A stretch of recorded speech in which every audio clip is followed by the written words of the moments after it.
and intellect of the 21st century. We celebrate the birthday of Dr. W.E.B. Du Bois. Through the many talents, motivation, leadership, and the spiritual gifts of each that is embodied within these scholars, and their efforts in planning and executing today's honors lecture series. Born just 3 years out from Civil War, Dr. Du Bois stood for excellence.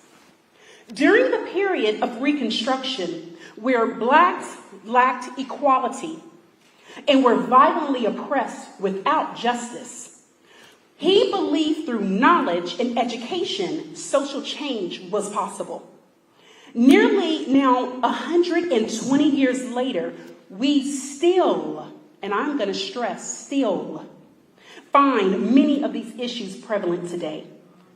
When James Weldon Johnson wrote, "Stony the road we trod," it is here that we deeply understand our walk has never been or will be easy.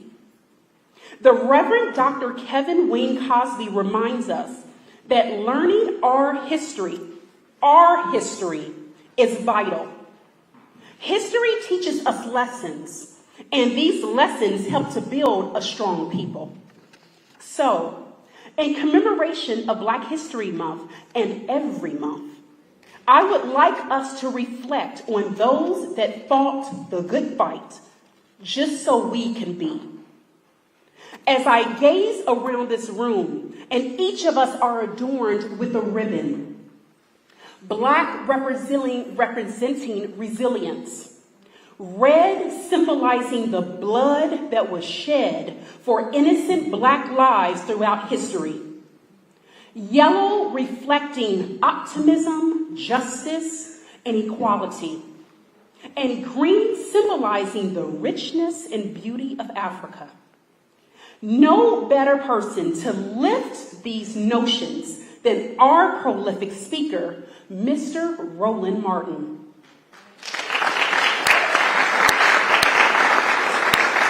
Guiding us through this auspicious occasion is Mistress of Ceremonies, Miss Angel Traylor. I kindly ask that you silence your cell phones and please, out of respect, limit moving around in the chapel. At this time, I ask that we all rise for the singing of our Black national anthem, Lift Every Voice and Sing, that is under the direction of the Houston Tillotson University Concert Choir, under the direction of Dr. Gloria Quinlan, Professor of Music. Lyrics can be found in your program. Thank you.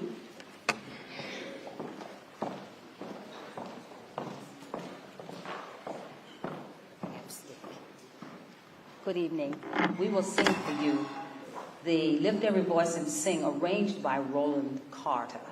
And it's a rather lengthy arrangement, so I will turn and seat you after the first verse.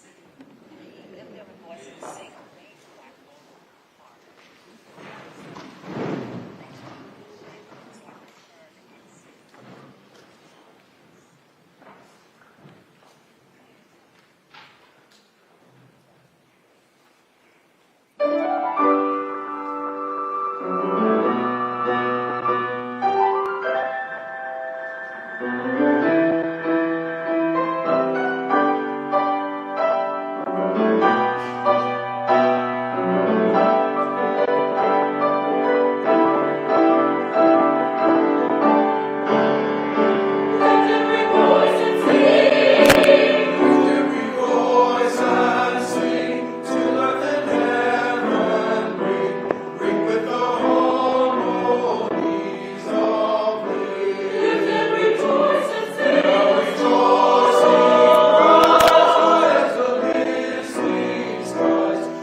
Wow. Thank you, Concert Choir, for blessing us with such a powerful and spirited selection. You all blew me away, and I'm sure you blew everyone else away. Greetings, ladies and gentlemen, and welcome to your 2023 W.E.B. Du Bois Lecture Series. My name is Angel Traylor. I am a sophomore here, and I am a W.E.B. Du Bois Scholar. I am your 2022-2023 Campus Activity Board President and your 2022-2023 Miss Sophomore.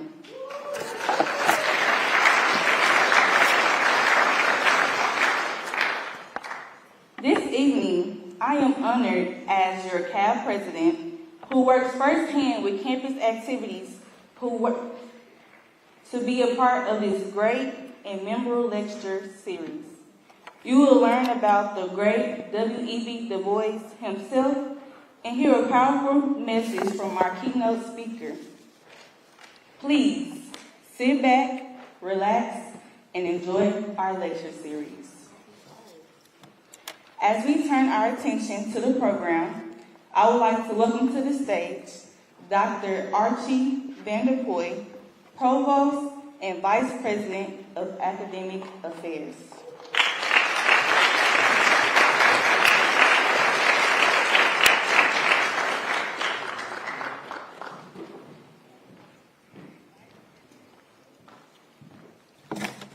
Good afternoon, HT family and committee friends.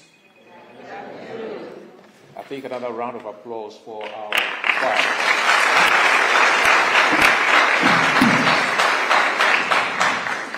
As you can already tell, I come from far away in Ghana, West Africa, and my alma mater is called the Kwame Nkrumah University of Science and Technology, and this song is our school anthem, so I feel it whenever it's sung, so thank you. And I also like to say that I have a special affinity for Dr. Du Bois because, well, unfortunately or somehow, his remains rest in my home country of Ghana. Those who know the history, he moved to Accra, Ghana for the last few of his years. Anyway, so on behalf of our President and CEO, Dr. Williams, I would like to bring greetings from the HT family. We, the HT family, are always excited to have the committee join us. We are proud to be the first institution of higher education in Austin, the only HBCU in Austin, and we pride ourselves as the intellectual heartbeat of East Austin.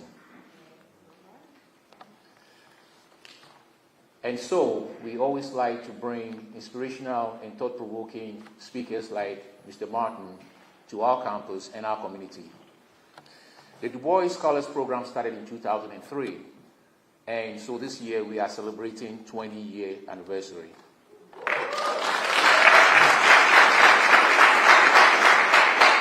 We are very proud of the many scholars who have benefited from the Scholars Program and have gone on to great careers.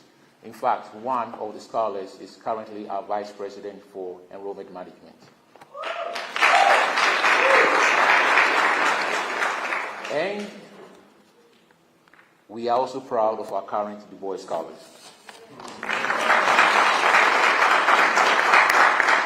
Now, we all know the current political climate of this country, and whilst we are many, many years removed from Du Bois days, we still, the people, African Americans, suffering or going through similar circumstances.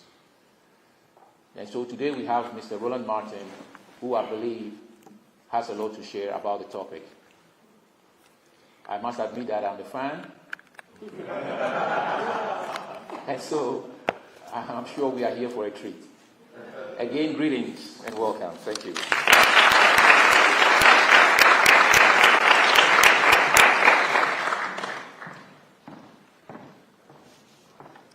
He's a little tall.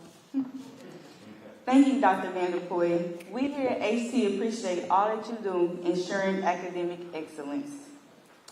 We invite you to learn about the many great wonders of W.E.B. Du Bois himself. Coming to the stage to provide a reflection through time, Miss Kaya Perry.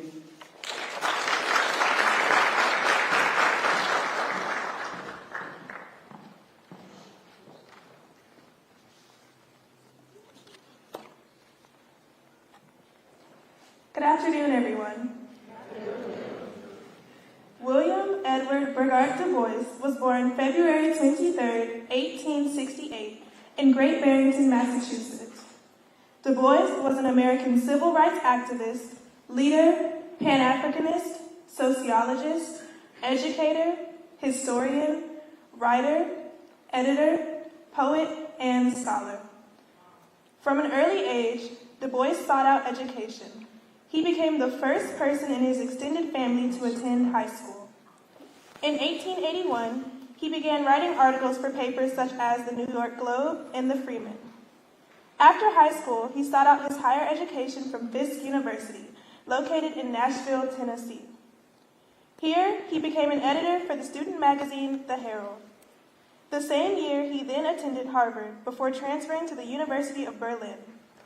Du Bois' last step in his formal education was Harvard University, where he became the first African American to earn a doctorate. His thesis, The Suppression of the African Slave Trade to the United States of America, 1638 through 1870, became Du Bois' first book. From here, Du Bois began his work at the University of Pennsylvania, conducting research on the city's 7th Ward. It was here that he mapped out familial and work structures within Black communities and made the conclusion that the Black community's greatest problems were poverty, crime, distrust of outside communities, and most importantly, a lack of education. In 1910, Du Bois took directorship of the NAACP and began working as the editor of the organization's magazine, The Crisis. Du Bois greatly valued education and was the author of several literary works that are formative in examining our nation, its history, and the Black community, as well as the issues plaguing it. Out of his many literary works, a few of his most popular include The Souls of Black Folk, Black Reconstruction in America, and The Talented 10.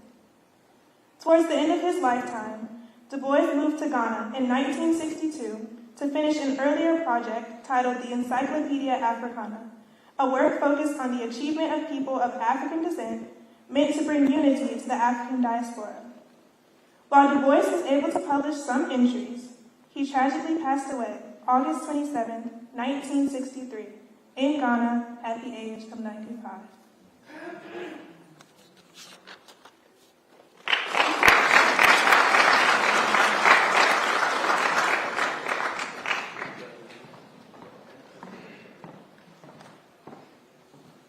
Thank you, Ms. Perry, for that wonderful reflection through time for our very own Du Bois.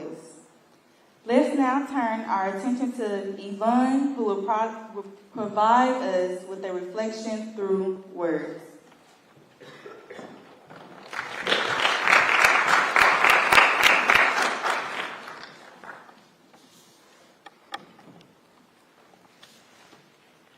Tell me, what is Black? According to a Google search, it's synonymous with unfortunate, despair, miserable, tragic, gloom, vile, Black. What is Black? Of sub-Saharan African ancestry, deeply stained with dirt, full of anger or hatred, very evil and wicked, characterized by tragic or disastrous events. We, for no cause, have been deeply stained with dirt. Our history ever so tainted, buried deep under the dirt. Reprocessed over and over burning ink, we no longer see us. Full of anger and hatred, we are tracked by our reaction. Drag me through the dirt to be deeply stained, but I should smile with glee, grinning eye to eye. I should mouth the words, thank you, great Redeemer. Labels, labels, labels. To rationalize your fear, you categorize it. Match the energy of your delusions, repackage my existence. Yes, I have been very evil and wicked. In agreement, we stage ways to redirect. A course of action is needed after a tragic event. I wonder what the response would be to an unnecessary disaster. Deny, deny, deny. There is no resolution to redirect to.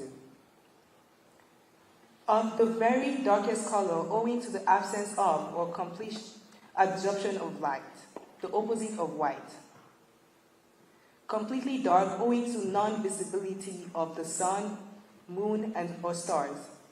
Served without milk or cream. Of the highest level of difficulty and indicated by black markers positioned along it. Of these definitions, one I love the most is the situation of not owing money to a bank or for making profit in a business operation. I laughed as I read this. How do you owe something you cannot borrow? How do you owe an institution that owes you? What is black? Deeper than light, layered by a twisted history, track me by the context of my reaction, for the moon, sun, and stars are blocked from shining on me. Without milk or grease, black pushes through the highest level of difficulty. W.E.B. Du Bois saw black and transcended the definitions. Du Bois saw black, dissected black, embraced black, and redefined richness. Black is beautiful, like diamonds walking through fire. Black is vision, like shutting your eyes and daring to dream. Black owes no one, black remains beholden. As we move through reality, we have a benediction. We cannot be defined by Google. I do not know the definition for black, but I know black is black.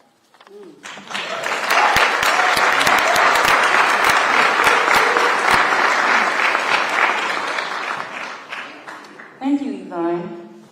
Now, I now invite to the stage Ms. Jania Greer, your Pre-Alumni Council President, and Ms. Dewana Shaw, member of the Concert Choir and Jazz Collection, to grace us with an artistic expression titled Becoming.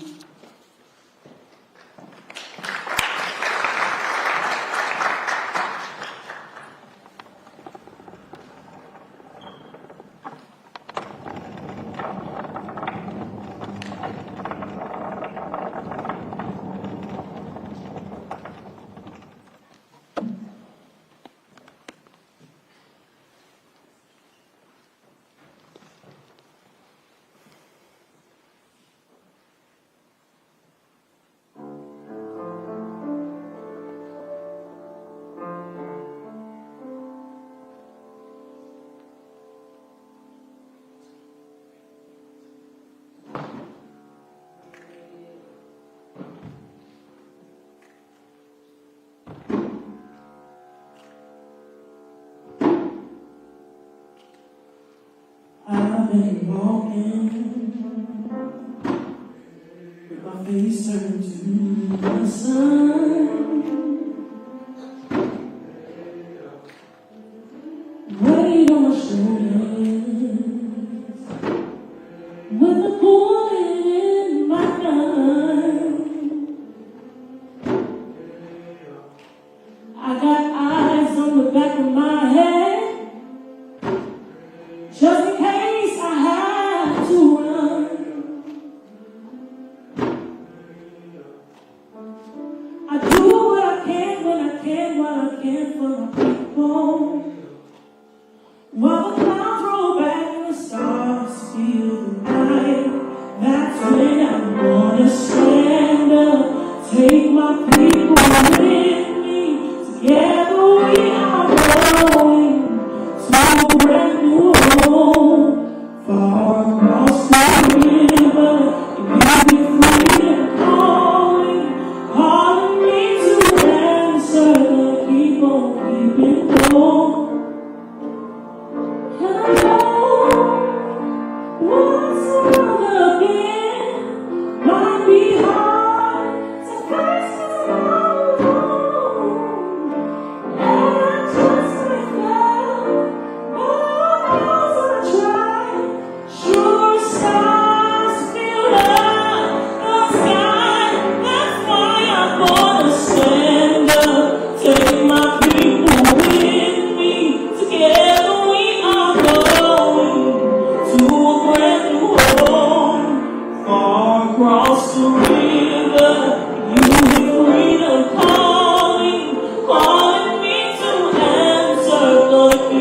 won't keep it low. I'm gonna stand up, take my people with me.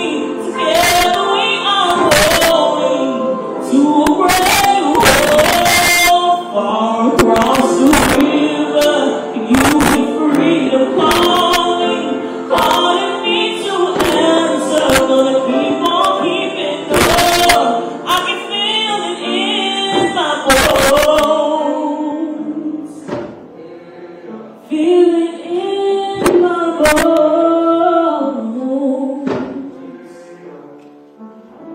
I go to prepare a place for you. I go to prepare a place for you. I go to prepare a place for you. I go to prepare a place for you. I go to prepare a place for you.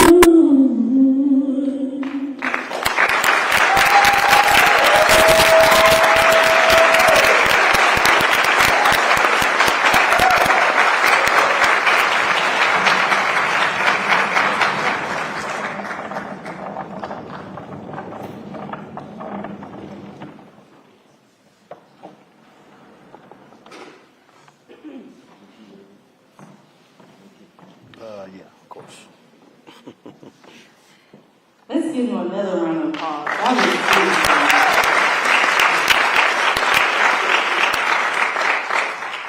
Thank you, Jania and Duwana, for that powerful and beautiful masterpiece that you guys just performed. Now, coming to the stage to introduce our keynote speaker is Ms. Iman Rashi.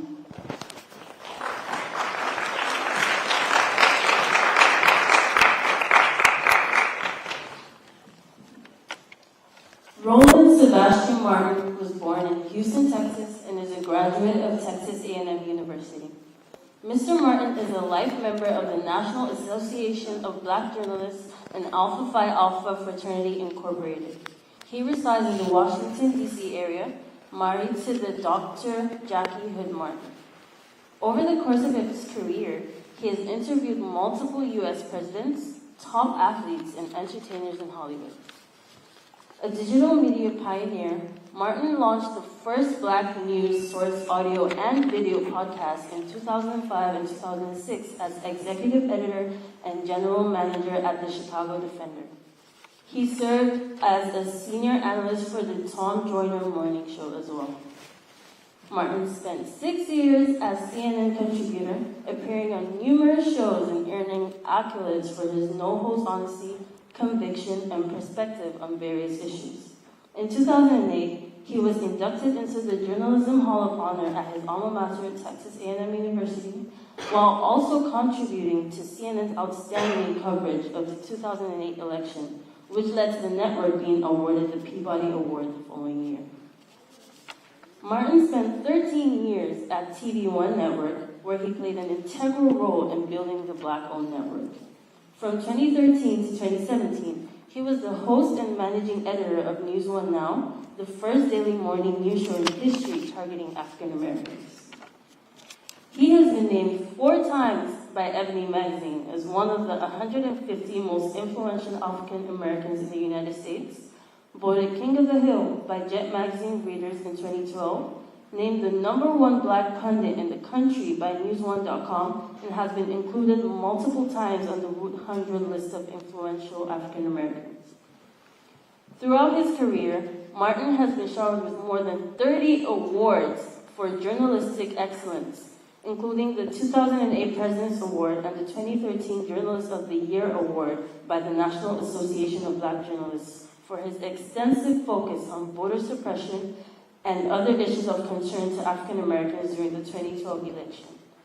He is a 4-time NAACP Image Award winner and was named Best Host twice out of the last 3 years. He has also been awarded numerous honorary degrees from Florida Memorial University, Lane College, South Carolina State University, and more, to name a few. Today, Martin is the CEO of Black Star Network and host and managing editor of #Roland Martin Unfiltered, the first daily online show in history focused solely on news and analysis of politics, entertainment, sports, and culture from an explicitly African American perspective. Ladies and gentlemen, Roland Martin.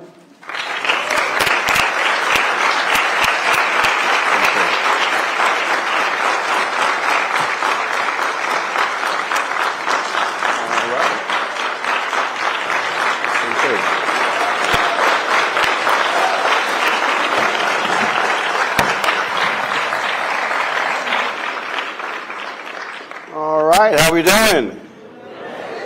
Certainly glad to be here back on this campus. I've been here numerous times. I started my career here in Austin with the Austin American Statesman, so I spent 13 months here, and so definitely glad to be here to see all of you. Hate the president's not here. We go way back. I spoke at Southern University Shreveport when she was there, and so saw her last night at the Black Fund Awards, and so she, of course, is in D.C. With the UNCF there, and so we were just texting as well, because I was letting her know that, you know, when you actually own your own show on your own network, you can do what you want to do. So when I got here, I'd asked them, I said, hey, are we streaming? And they were like, yeah. I said, we got a student, we got an iPad. I was like, no, we can't do that.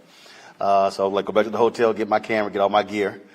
So we set it up, and so we're streaming it. And one of the reasons why that's important is because it's important for us to be able to control our own message. March 16th, 1827, the first black newspaper was founded, Freedom's Journal, and they wrote, we wish to plead our own cause, too long have others spoken for us. And part of the issue that we have is when we are asking somebody else for permission to tell our story, and then we're hoping, oftentimes we hope media comes out, we hope we get attention. Well, when we actually own it, we don't have to actually worry about somebody else making that decision. We can make it ourselves. And so for the folks out there who, a lot of times folks always go, man, I wish people could have heard that. Well, again, when you own and control, you can do that. In addition to, of course, Black Star Network, Isaac Hayes III, the son of the legendary singer Isaac Hayes, he created his own social media app, Fan Base. And so when you look at this, what you do on Instagram, posting photos, chat rooms on Clubhouse, and all of that, he actually launched his own. And so we're also broadcasting this on the Fan Base app as well. I was one of the folks who was an investor in that.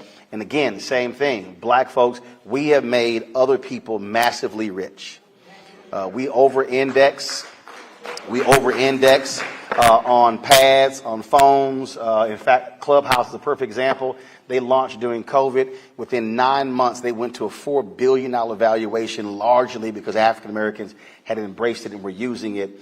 And so, but it's amazing, though, when we create something, then we are unwilling to adopt it the same way we adopt somebody else creating it.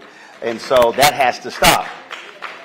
And so when you look at the value of Facebook, of Twitter, the value of all these platforms, Instagram was sold to Facebook. I mean, again, we use all of these and we make other folks massively successful as opposed to our own. And so that's one of the reasons why I invested in Fan Base. I encourage folks to download the app. The same thing with our Black Star Network app. We just simply don't have the OTT network. I love it when people say, oh, man, you're just on YouTube. I'm like, no. We stream on YouTube, on Facebook, on Twitch, on Instagram. We also have the app. We also recently launched our 24-hour streaming channel. We're on Amazon News. We'll be on Amazon Freevee. We're negotiating with 2 other distribution platforms right now because we're building a black news and information network. I think one of the greatest problems that we have is we're literally laughing ourselves to death, entertaining ourselves to death by how so many of us, we're watching Real Housewives and Love and Hip Hop and this, that, and the other. And then we wonder when something happens, people go, why didn't we know? Because you're watching the wrong damn thing. And so you have to have news and information to know what's going on. And then too often, again, we're looking at the wrong stuff. And so I've had people hit me up and say, man, you need more entertainment. I'm like, no, we got enough of that. If y'all want entertainment, if you care about who getting married to who's sleeping with who had a baby, I'm like, go over there. I don't cover that stuff because we have enough of that in Black America. We have to have real news and information so our people are informed of what's happening. So I encourage you to download the app on all of your platforms. Again, we're on all of them: Apple phone, Android phone, Apple TV, Android TV, Roku, Amazon Fire TV, Xbox One, Samsung Smart TV. And again, we hope by the end of the year to have be on at least 5 to 7 distribution platforms. And again, we don't have to ask permission. So if Senator Bois or Senator Royce West says, hey, we got this important issue in Houston or Dallas, Roland, can you come down and cover it? I don't have to go ask somebody, hey, can we do this? And I fought. I'm a life member of the National Association of Black Journalists. I'm in our Hall of Fame, and I fought for African Americans to have jobs on mainstream television. And I support all of them. Gayle King on CBS, Robert Roberts on ABC, Good Morning America, you name it. But the reality is, even they have to go ask somebody, can I do this? Well, I don't have to ask anybody. Literally, the only person above me is God. So when that happens, we are not being dependent upon somebody else. And so when we went to Bethune-Cookman, when they had the issues down there, the students were protesting, we had a town hall of the church there and took our cameras there. And it was the pastor. He walked up to me and he said, man, when y'all came in with all that equipment, he was like, oh, this thing is real. I said, oh, yeah, we didn't come here with 3 iPhones and a small little light. He said, y'all came with gear. I said, yeah. I said, what you're looking at right now is $300,000 worth of gear. I said, because we also believe that we deserve quality. And our stuff looks just as good as anybody else, because I don't operate from the second class mindset and the second class notion. And people say, well, you know, I mean, it's okay. But like I had a brother who actually came to me when I was at TV One, and he said to me, it was very interesting. He said to me, and again, I'm going to get to this in my speech because it deals with the psychology of black folks. He said, when you going to get you a show? And I was befuddled because I said, bruh, I'm literally on TV One 2 hours a day, 5 days a week. He said, no. I know about your TV One show. He said, but when you going to get a real show? No, straight up. He said, who said it? And this happened multiple times. And I had 2 options to go. I could either cuss him out, or I could take the time to explain to him and show him how he was clueless. That's why I chose the latter. I almost chose the former. And I said, are you aware that when Brian Williams comes to Washington, D.C. to do the NBC Nightly News, he literally sits in the same chair that I sit in? And he was looking at me like I was crazy. I said, you know, there's a glass table right to the left. It's a plexiglass table. And I said, there's a bristle brush and a mirror on the bottom shelf. I said, Brian, don't use a bristle brush. And he's still looking at me like I'm crazy. I said, you may not be aware, but the walls, the cameras, and the set, it's the same. And he still was confused. I said, what you don't understand is we contract the studio from NBC News Channel. We send our signal down the same fiber optic lines. They send it to New York. We send it down to Denver, where our satellite operation is, to send it across the country. I said, you actually said my show isn't real, even though I use the exact same set as NBC. So what he was actually saying was the black-owned network wasn't real, but NBC was real. That is the impact of Jim Crow in America, when black people literally believe what is ours is second class and not as good, and we actually carry that. So that means that we then say, well, if it's a black insurance company, if it's a black catering company, if it's a black engineering firm, architectural firm, many of us literally operate from the mindset that it's not as good as, so therefore let's hire a white firm because they know how to do it. And that right there is one of the reasons why we have not been able to be more successful than we are today. And so allow me to get into what I want to talk about. We're focusing on W.B. Du Bois and notion of Reconstruction. And so let me sort of augment that. Because anytime you speak in front of black people, especially in where you in the Bible Belt, you got to tag your text. Now, if you in a room and you ain't got no clue what tag your text means, you clearly do not go to a black church. And so let me title this, Living in the Third Reconstruction, We Need to Go Get That Money. I love the scene from American Gangster when Denzel is playing Frank Lucas, and they're at the funeral, at the repast for Bumpy Johnson, and he's telling the Joe Morton character, he says, a whole bunch of people in this room owe Bumpy a lot of money. He said, and I'm going to get that money. And it's amazing to me when we have this conversation about what we need in black America. And if you actually asked most black folks, what are our top 5 issues? We probably will say mass incarceration, criminal justice reform. We'll say ending voter suppression. We might say education. We might say crime. We might say housing. But the reality is every single one of those issues goes right back to the money. If you study the first Reconstruction, Du Bois wrote the book Black Reconstruction in America, and he actually had it for about a 20-plus year period. But in many ways, it was really 12 years, 1865 to 1877, because you had a contested election in 1876 where the Republicans struck a deal with the Democrats where they said, fine, we'll let Hayes become president if you remove the last remaining federal troops out of the last 3 southern states. They said, we're going to leave the black people alone. Don't worry about it. They'll be fine. And the Republicans agreed to that deal in order for them to become president. And then what happened, the Great Compromise of 1877 led to 92 years of Jim Crow.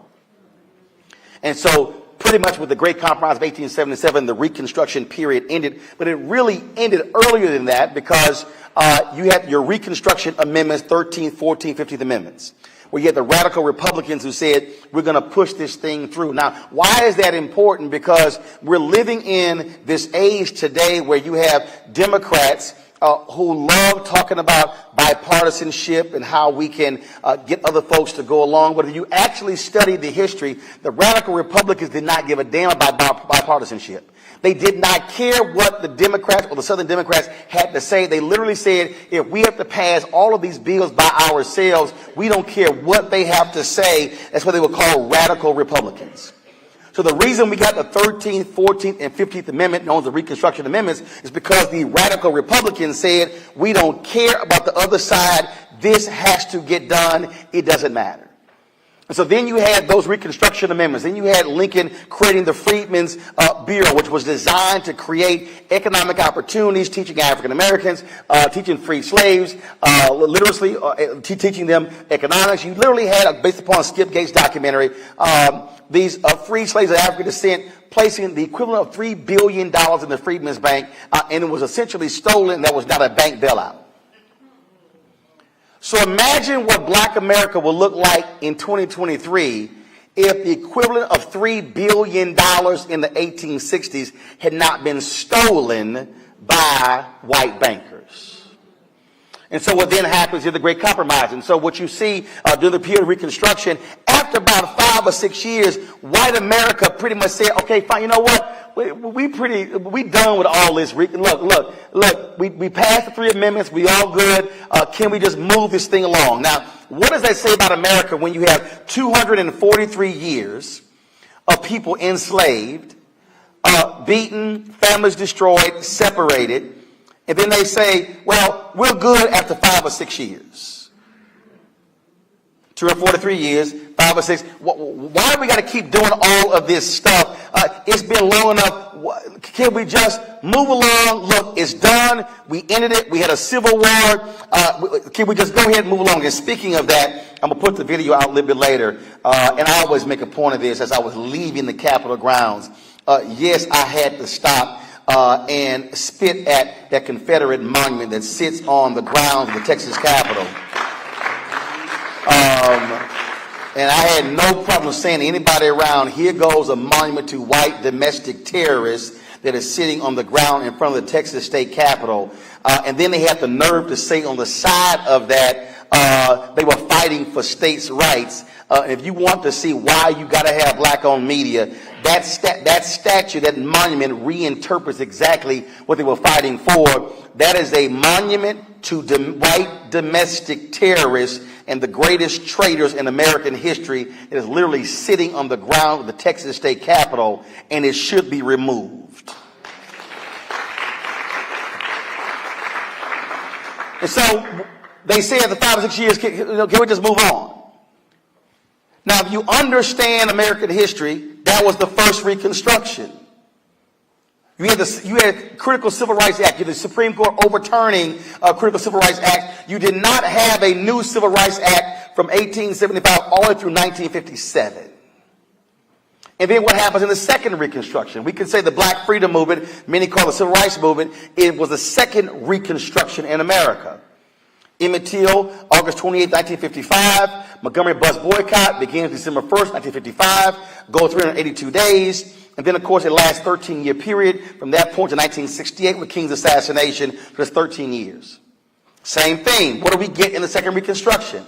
We get the Civil Rights Act of 1964, Voting Rights Act of 1965, Fair Housing Act 1968. What happens after that? White America's like, all right, look, we good. We did all that sort of stuff. Gave y'all the right to vote. Y'all can now go to the hotels. You can now go to parks. Can we just all move along? The problem with the first Reconstruction and the second Reconstruction is that neither one of them dealt with the most important part, and that is the money. So we know 40 acres and a mule were thrown out. We know you've not seen reparations. And so what we are still having is a continual discussion about how do we confront the challenges facing Black America. But if we don't put money at the top, then we're having the wrong conversation. I'm trying to tell you, many of us go to our state legislators all the time, asking for this and asking for that, and rarely are we dealing with the money. Coretta Scott King said they killed my Martin when he started focusing on the money. If you are not having a money conversation, you're not having an American conversation. Anybody been to Washington, D.C.? Have you actually been to the White House or in front of the White House? Okay, so if you're standing in front of the White House, you're looking at it. There's a building to the right. It's the old executive office building. There's a building to the left. What is that? Treasury. Out of all the federal agencies that share a law with the White House, it's not the Pentagon. It's not Health and Human Services. It's not Commerce. It's not any of them. It's the Treasury Department. White House power, Treasury's money. Power, money, money, power. There's a reason Wall Street has a turnstile at the Treasury Department where they go in and out, in and out. So what happens for Black folks? We go to Washington, D.C. making demands of the White House, which is power, and totally ignore the building to the left. In fact, I've been in both. The Treasury Department inside looks better than the White House. The ornate rooms, the staircases, it puts the White House to shame because that's where the money is. And so if we're not thinking in those terms, then we're having the wrong conversation. Just the other day, NBC News got the story that said all of a sudden a bunch of the folks who were hired for DEI jobs in the wake of George Floyd's death are now losing their jobs. Why? Because they were always fake jobs. When we have conversations on the advertising front, we go to a meeting and we go in, and so they're always sending the DEI person, and I'm like, I ain't meeting with them. No, I'm dead serious. Why? Because in any corporation, the DEI person has no P&L responsibility. What does P&L mean? Profit and loss. So any company, as any business owner, who do they pay attention to? The people who have units that make them money. DEI doesn't. So unless the CEO mandates that this is an imperative that we must emphasize, DEI really is DEI today ain't nothing but the vice president for community affairs in the 70s and the 80s. That was the Negro who went to Negro events with checks and bought tables, and they always saw them in Jet Magazine holding checks up.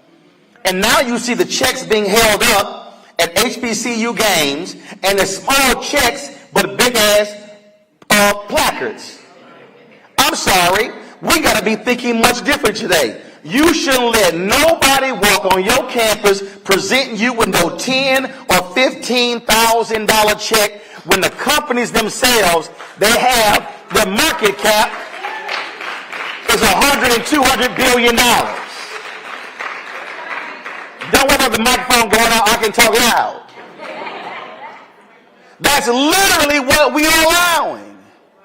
We are allowing folk to come pimp black America by buying tables, small checks, and then we think we're doing something great as opposed to saying, no, what is your black market share? How many drinks are black folks drinking of your product? What are we eating? What are we buying? What are we doing? That's literally what is happening all across this country. We are playing small ball while they are focusing on major dollars. Look, my grandmother had a catering business, and what happened, people used to come to her house, and they would book weddings, and started when I was 7 years old, and so there'd be the bride and the bride's mother, and I'd be sitting over there with the groom, with the fiance, or the bride's daddy. We over here on the couch watching TV while the two women over there booking the wedding. And so they would sit in my grandmother's living room, dining room, and they would go through 3, 4, 5 hours, going through everything, napkins, and where you're going to have plastic or glass, and aisle runners, and silk or fresh flowers, and all this. And they would get to the end of this deal of the booking, and so they have a bottom number. They didn't ask for all this stuff, and so it's like 18,000, 20, 22,000. They would go, well, Miss Lamont, we only had $7,500. Well, why you didn't walk your ass in here and tell me you only had $7,500? Why did I go through 4 or 5 hours of booking a wedding and all you had was $7,500? That's a waste of my time. And so when I sit with corporations, they go, well, can you send a proposal? No, you tell me what your budget is. Because what I'm not about to do is put together a whole complex deal that's about $1.5 million, and y'all tell me you only got 25. So I'm not doing that. So I'm a different Negro. They look at me like I'm crazy. In fact, we had a couple of campaigns in September. They called me up. They wanted, we want these ads, and we want you on the ground and all this coverage. They said, we got 25,000 from this campaign, 25,000 from this campaign. Y'all think I'm lying. I didn't use these words. I used 2 other 4-letter words, but I basically told them to go to hell. I did. I said, you asking for all of that? And then they told me, they said, and these were 2 black candidates, straight up. They said, and you're getting more than anybody else in black-owned media. Now, I know how much the white boys getting paid. And so this is exactly what I said. I said, Roland, I will keep my black ass at home. Good luck in your campaign. Now, somebody may say, no, what's wrong with you? I said, because we have been conditioned to accept crumbs and somehow convinced ourselves it's a full meal. I know what a crumb looks like. And we are never going to be able to elevate our community as long as we are accepting crumbs and think it's meals. And so we must have a different idea when it comes to meeting with folks. Too many of us have never sat at the table of power. So when we go to the table of power, we literally walk in thinking small. I was in Wichita, Kansas for the MLK event there, and I spoke to the Ministerial Alliance, and the sister, they say she's the most powerful black elected official in Kansas. So we're sitting there, and she said, before the governor went up, I asked the governor, y'all, this is a true story. She said, I asked the governor for $5,000 for the Urban League. And I went. And y'all got to understand, my show called Unfiltered. I'm unfiltered everywhere. And I said, you asked the governor for $5,000? I was like, what the hell is wrong with you?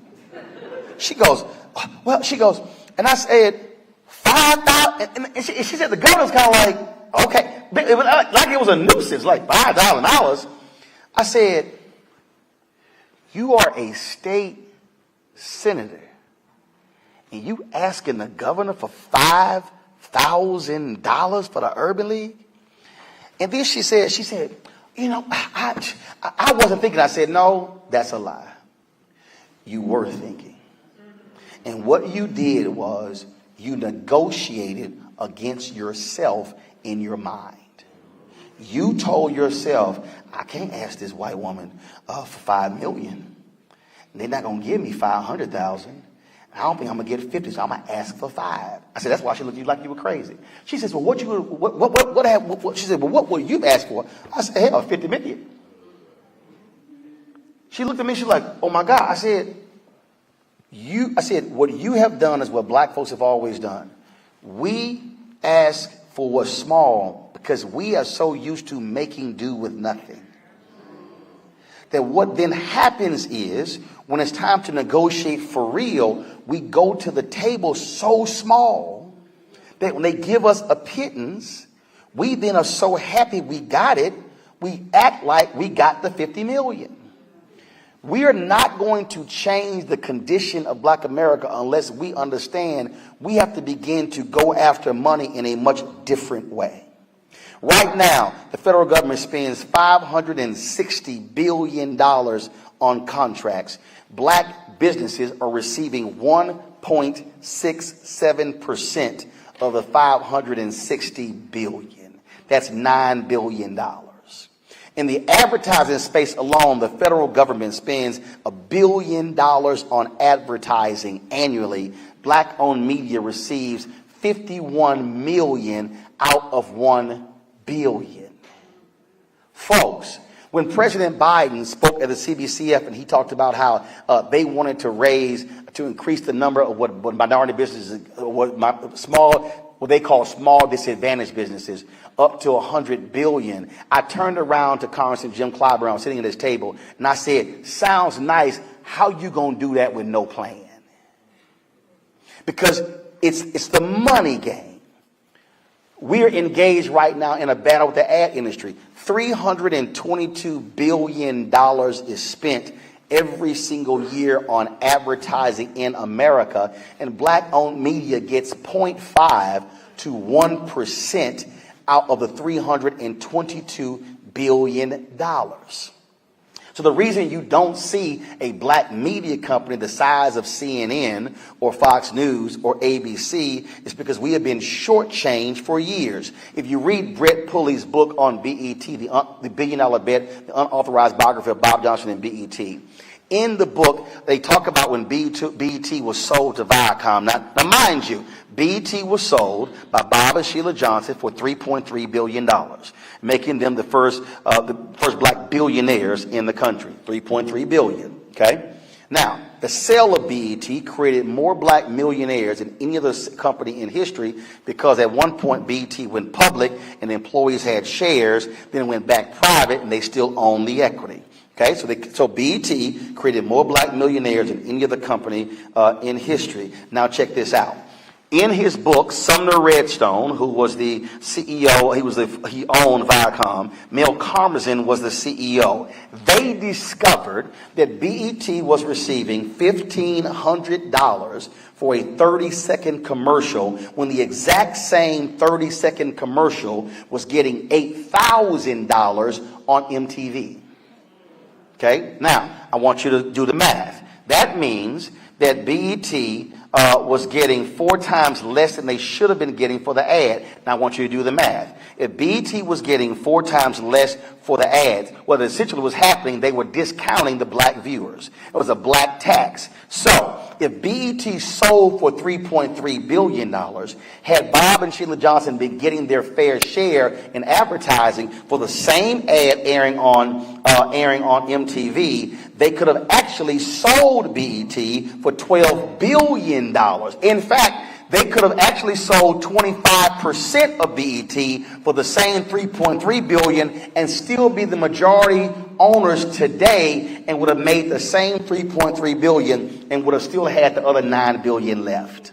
That's an example of how we get frozen out economically in the marketplace. And then what does that do? It keeps us from being able to truly own and have equity. It's in the book. Karmazin and Redstone was stunned. They said, what? They're getting $1,500 for the same ad as MTV and their ratings were higher than MTV? That's a money game. And that's what is happening in every single place. What must our politicians today be operating? They must be operating like Maynard Jackson was in Atlanta. When he became mayor of Atlanta, black people were getting 0.0012% of all city contracts. Folks, I didn't say 1%. I didn't say 0.5%. I didn't say 0.25%. 0.0012% of all city contracts. He said, when they were rebuilding the airport, he said, tumbleweeds will roll down these runways before I let this thing be rebuilt without black participation. He was hated and despised in Atlanta. When he finished his term in office, remember he was two-term mayor, Andrew Young became mayor, he came back as mayor. When he decided to retire as mayor, not a single major white law firm in Atlanta would hire him because they were pissed that he actually got black folks paid. It was so bad that black folks were being locked out so we couldn't even sit on bank boards. And so he called the banks in and he said, y'all going to diversify your bank boards. And they said, look, we don't know no black people who can sit on these bank boards. He said, not a problem. He said, city treasurer, come into my office. I need you to remove all the city money out of their banks. He said, you are not going to benefit from the deposits of black people in Atlanta and have no black people on your boards. Within 2 weeks, every bank in Atlanta found somebody black to be on their board of directors. He took the political power and merged it with the economic power. And the reason Atlanta is known as the black Mecca today economically is because of what Maynard Jackson did. Folks, he understood the money. His grandfather taught him the 3 B's, the ballot, the book, and the buck. He used the power of the ballot and the buck to transform black Atlanta. That's what we're talking about here. And so what we have to understand is we're hollering social justice. We should be hollering black economic social justice. There's no issue that you are fighting for. The money is not directly a result of it. Look what's happening in Tennessee right now. Tennessee State, they discover that, they owe them $500 million. Then Tennessee State begins to ask for it. And then when they begin to ask for the money, then all of a sudden they launch an audit of Tennessee State, now wanting to examine the finances and the governance of the university. Then they were fine with Tennessee State. Literally, a year ago, they had an audit. They said everything looked good, looked fine. But when Tennessee State asked for that $500 million, now all of a sudden they begin to find all sorts of problems. You see what's happening at Texas A&M University System in Prairie View A&M University. Dr. Ruth Simmons is like, hold up, y'all ain't letting me do that. No, well, I'm out. Because what she understood is she understands it's a money game. Do understand what is happening right now with the attacks on critical race theory and DEI. It's happening in Florida and now in Texas and now in Oklahoma and now in North Carolina. What they are angry about, they are angry is that by 2043, America is going to be a nation that's majority people of color. I wrote my book, White Fear, How the Browning of America is Making White Folks Lose Their Minds, because they want to control power. And at some point, we as black folks in Texas and Latinos are going to have to wake the hell up, because how do you have a state where people of color represents 60% of the entire state, yet 60% of those who vote are white? If minorities in Texas vote their numbers, all Republicans get wiped out of Austin. No, I'm talking power and money, folks. I'm talking about literally how do you use what is at your disposal to truly create a paradigm shift for your children's children. Tomorrow on my show, I'm doing a whole 2-hour show on how corporate America and the white ad agencies are literally destroying black America. I've been promoting this for 2 weeks. Every agency has been calling my sales folks saying, is he going to name us? And they said to them, if you have not cut a check, yes. Now somebody said, Roland, why are you going so hard? It's simple. They gave me no money last year, no money last quarter, no money last month, no money last week, no money yesterday. I ain't get a call today. What the hell do I have to lose calling somebody out because you're not going to give me money tomorrow? We're not going to change anything in this third Reconstruction unless we begin to make a series of demands and use the power at our disposal to force them to change. Corporate America announced some $50 billion in commitments in the wake of George Floyd's death, and barely any of that has been spent. You know why? Because those were announcements. This has to be the mentality of every single one of us. I had a meeting with General Motors, and we were calling them out. We would challenge them. We put a full-page ad, Byron Allen, Butch Gray's Black Enterprise. So we're just meeting with General Motors and Deborah Walls, the Chief Marketing Officer. I told you I'll meet the DEI people. And they're on the line, and I said, let me explain something to y'all. I am not going to praise you for press releases. I will only praise you for direct deposits. They were like, dang. I said, you make direct deposits, then I will praise you for what you've done. We have forced numerous companies to make commitments of 2%, 4%, 5%, or 8% for black-owned media. But they won't reveal the numbers. Each one will be called out tomorrow. Every single one. I'm just going to illustrate for you, and I'm almost done. I want you to understand money. PepsiCo does a 5-year, $10 million partnership with the National Urban League to stand up black-owned restaurants. Support it, that's great. PepsiCo announces they want to drive $100 million in receipts to black-owned restaurants over a 5-year period. Sounds wonderful. There's no way for them to account that they sent the people. So how can you actually measure it? So this is what I said. PepsiCo spends $3 billion a year on marketing. If PepsiCo committed 5%, just 5. Now, mind you, we drink a hell of a lot more than 5% of Pepsi. I want you to listen to what I'm talking about. Market share. We are consuming Pepsi. What are we getting in return from Pepsi? I said if Pepsi commits 5% of its marketing budget to black-owned media, that would be $150 million a year. In 5 years, that's $750 million. Now, let me put all three numbers up again.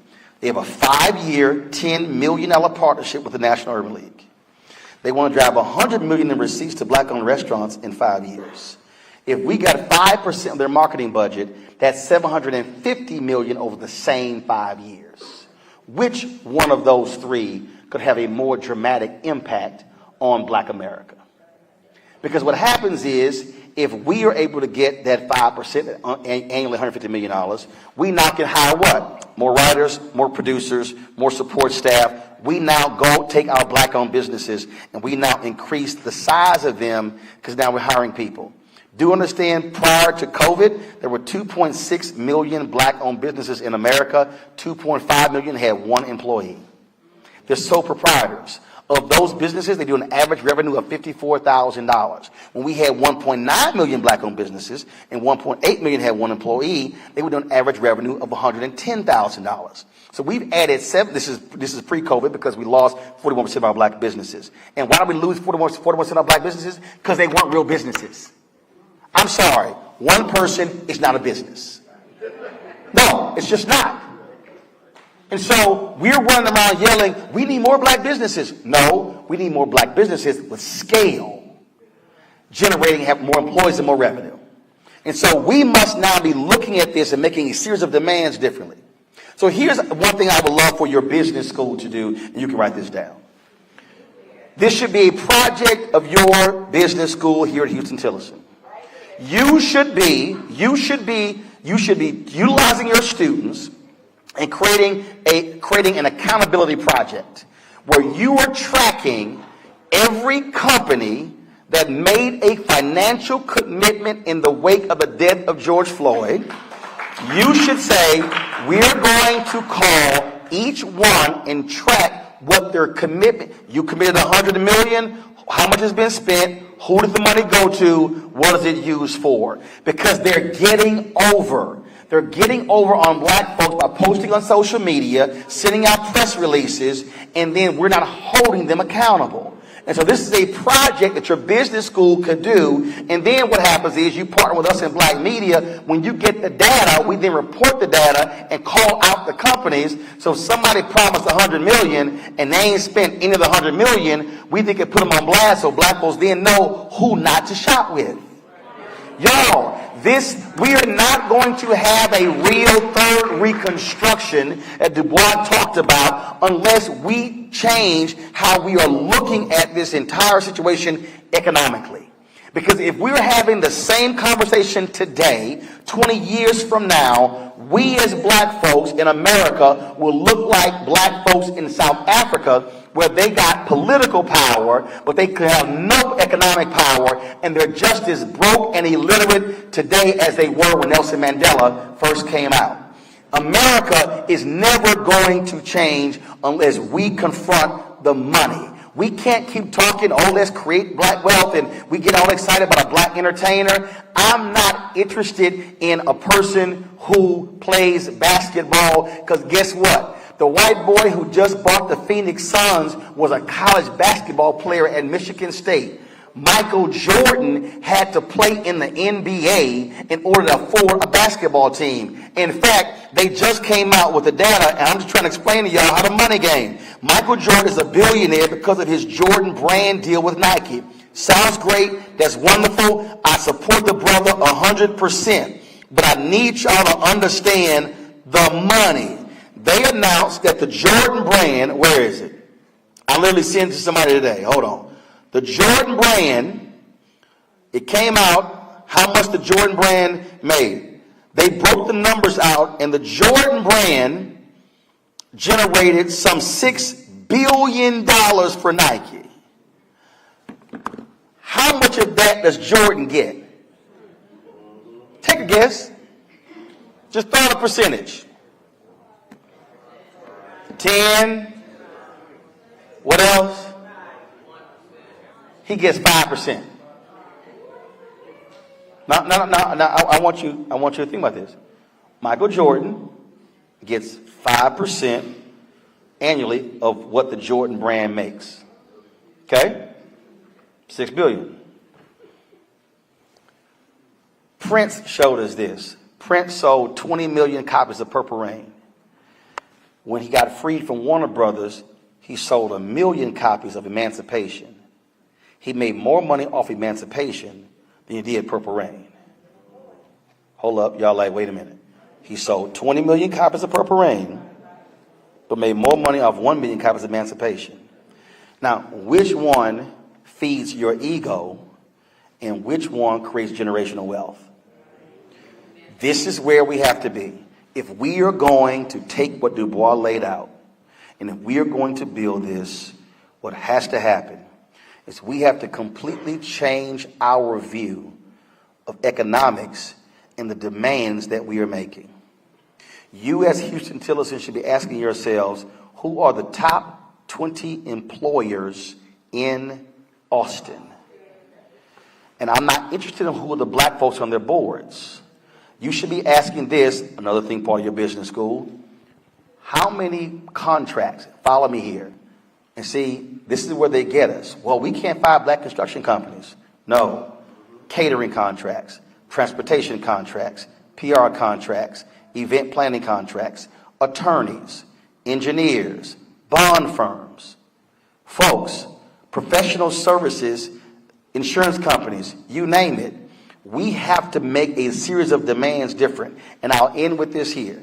You should not, and that you should create, you can call it a race index, you can call it whatever you want to call it. And I've said this to the National Urban League, and I've said it to the NAACP, and to every civil rights group. You do not let anybody come and pimp your school or your organization by giving a small check without asking what is their racial economic index. You should say, if you want to come in here and say, oh, I'm supporting something, I want to know what is the percentage of contract that you're giving out to African Americans. I want to know who your senior level management. I want to know who's in your C-suite. I want to know who's in your junior suite, because here's where they get us. And again, this is how we think. They come to us promising internships and scholarships when if black businesses were getting X amount of contracts, I guarantee you the contracts are worth 20 times more than the internships and the scholarships. So we go, oh my goodness, this company, they're going to provide 5 internships, but they ain't got no black folks in senior management, which means your utility students will never be able to go up, become a senior level management, because all they do is post in lower level jobs. We have to think differently when it comes to money, and this is going to require us to stop playing small ball and begin to sit at the table of power and execute in a different way. This period that we're living in, we are about to allow this third Reconstruction to completely go away faster than the first two. The death of George Floyd completely, and understand, y'all saw the stories. Oh, Black Lives Matter got $90 million. Now everybody hated on Black Lives Matter. NAACP got 140. Ain't nobody criticized them asking where they spending the money. Urban League got more than 100 million. Both got more than Black Lives Matter got. The moment that we're in has not slipped away.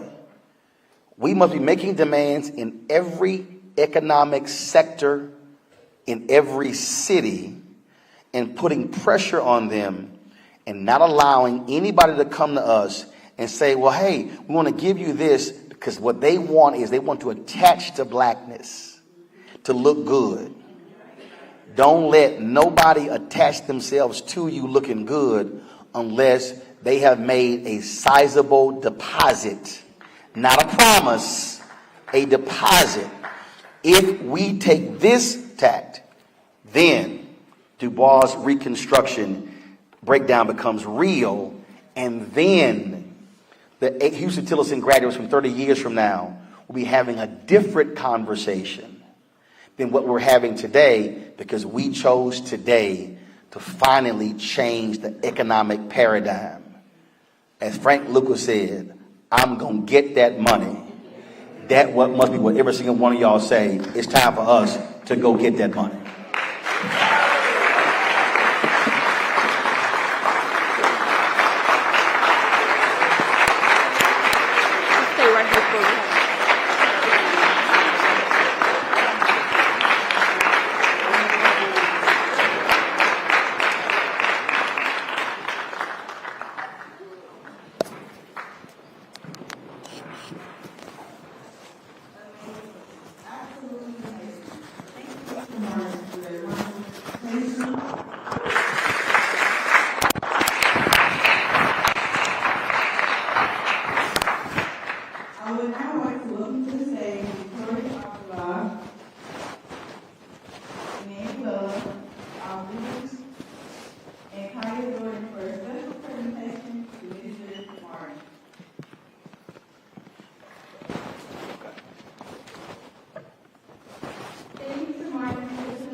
Brother Mark, that's all I can say.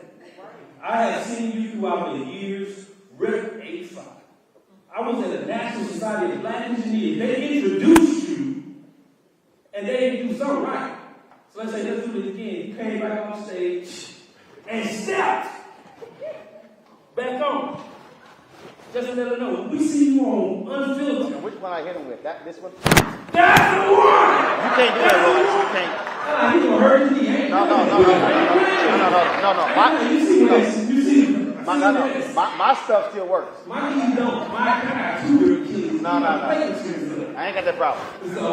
So when I saw you on all the different programs that you lead, from CNN to Unfiltered, A5 is ever present.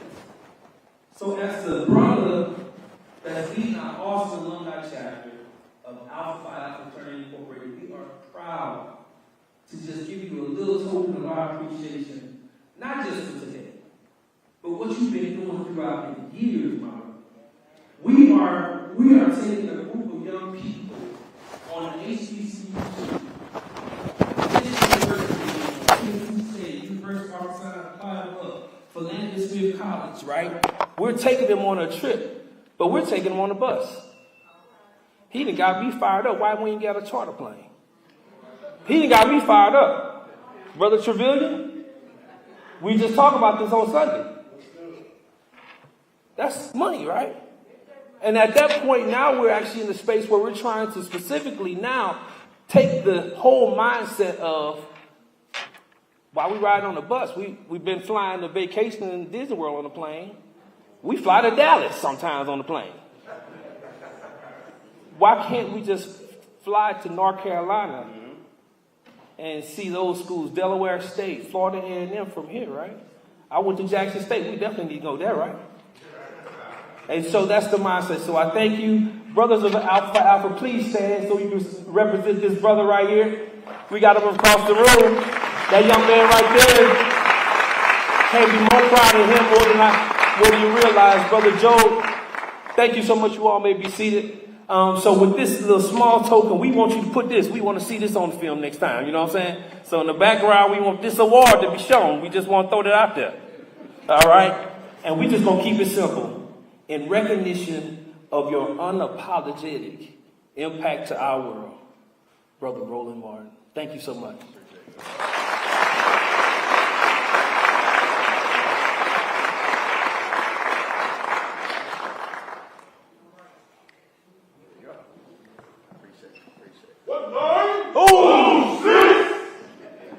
Royce West will make it down there. He's jealous.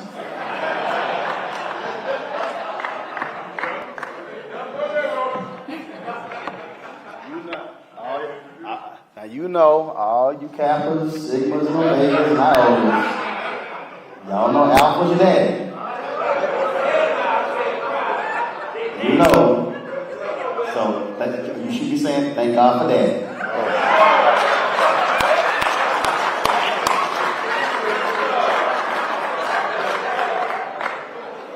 What an amazing program we've had. On behalf of the W.E.B. Du Bois Honors Program here at Houston-Tillotson University, we thank each and every one of you for attending our annual lecture series and look forward to seeing you next year. Please all rise for the singing of our alma mater. As we conclude, we invite you for refreshments in the vestibule area and visit Mr. Martin for a personal signing of his new book, White Fear. Thank you for attending this year's lecture series.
Thank you.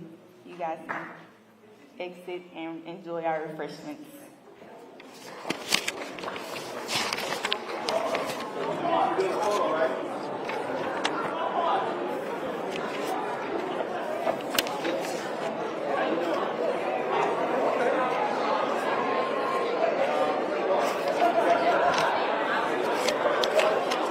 Come on, Devin.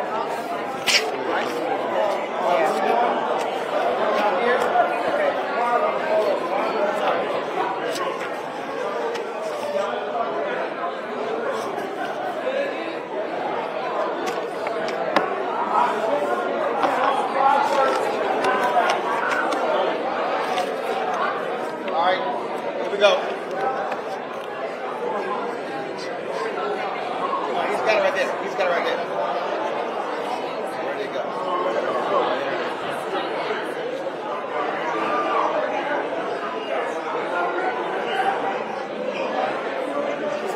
Then I gotta go sign. All right, here we go.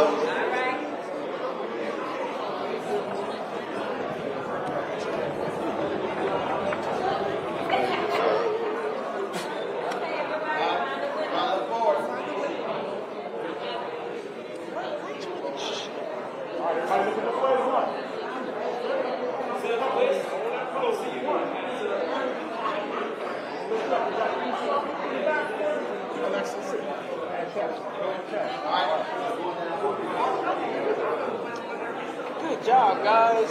Brother Martin.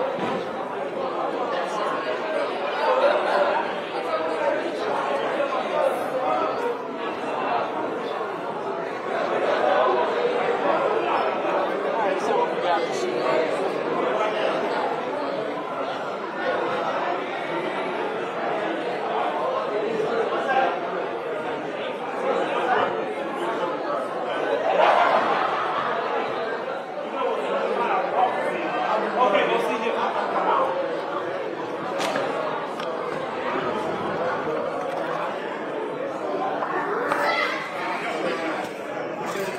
Before you forget.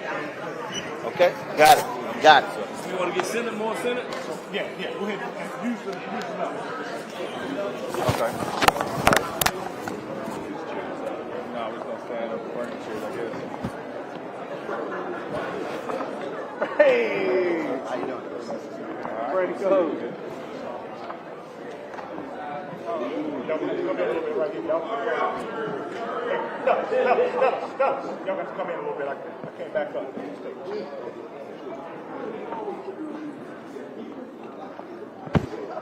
All right, I gotta go sign books. You gotta wait.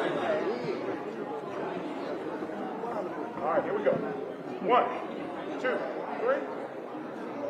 Move. 1, 2, 3. All right, y'all line up. I'm coming right down. 1, 2, 3. There we go. All right, I appreciate it. That's the flyaway signal.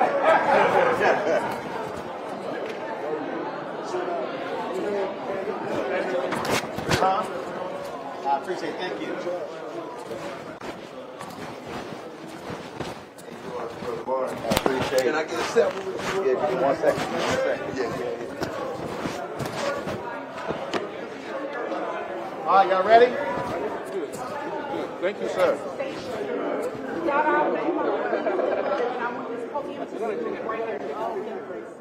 Okay. If I may please, Mr. Martin, everyone, I would like you all right here in the center. Mr. Martin will be here in the center. Okay? So if you move to the podium back, you will have the university's logo, but it should be right in between the flowers. Mr. Martin, if you don't mind to shift up. Dada, fall in here, right behind Mr. Martin. Sean, right here behind Mr. Martin. Bree, let me have you switch next to police. Let me have you all shift up a bit. Mariah, Ash, up a bit, right here. Just come right here a little bit. Go ahead and squeeze in. Victoria, exactly. Samaje, let me have you a little bit. Between height maybe, right around here. Everyone squeezing in, please. Please squeeze in. That's perfect. Thank you, sir. Go Shoulder on ahead and fall shoulder. in. Turn shoulder on shoulder. Okay. Let me know what you think. There you go. That's squeeze in. Come on. There you go. Same way, turn that way. Same way, same way. There you go. Step in, boom, there you go. Turn that way, and we slide in. There you go.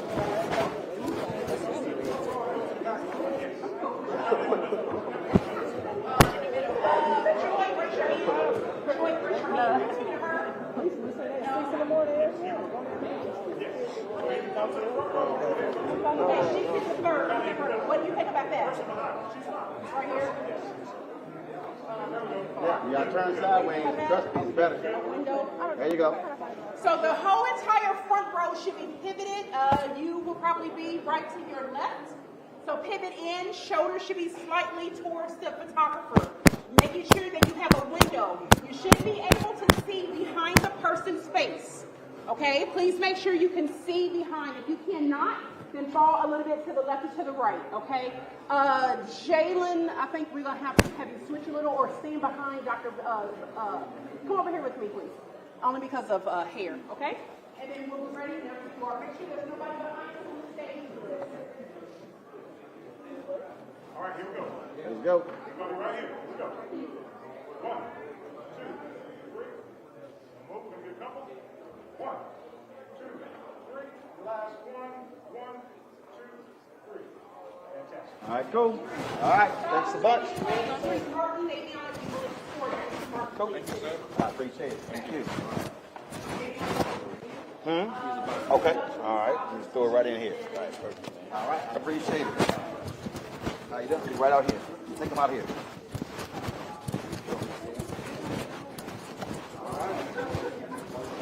Right over there. What's that?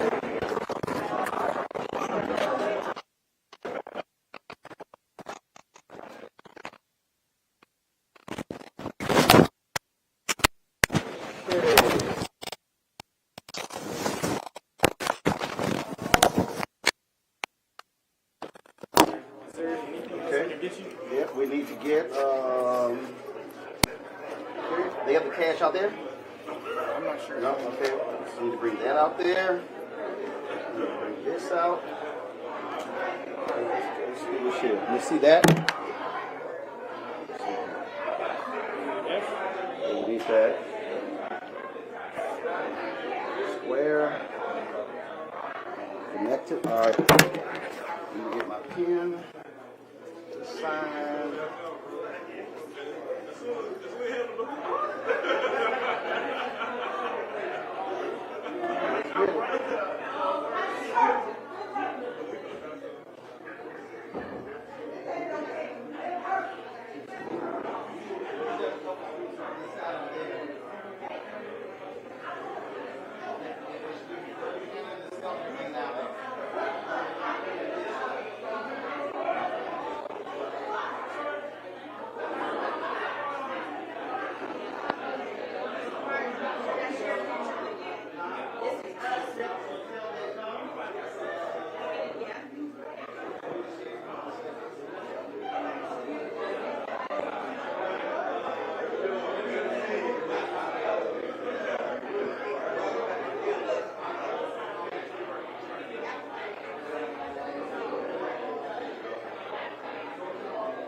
Amen.